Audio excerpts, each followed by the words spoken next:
back in 2020 during the pandemic, I had a mama mboga lady just out of my gates who had issues with the cops and being picked up because of curfews and being asked to close her business early. And so one day she approached me and asked me, since I'm a lawyer, can I explain what those standard operating procedures during COVID-19 were? And so I met with her and another group of mama mbogas and suppliers of this mama mbogas who had concerns with the timing and the curfew time, because according to them, their role is an essential service just because a lot of homes would need vegetables and everything else to be able to live in a dignified way.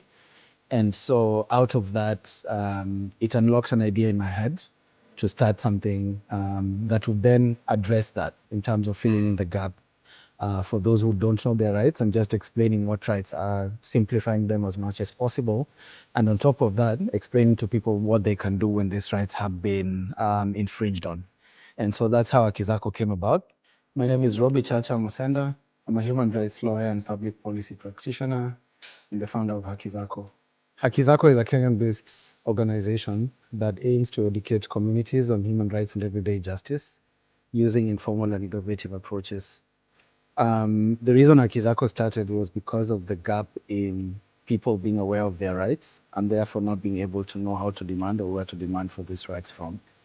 The name is because in my past life, I used to be a human rights education trainer. And so a lot of times we would explain to communities that these are your rights.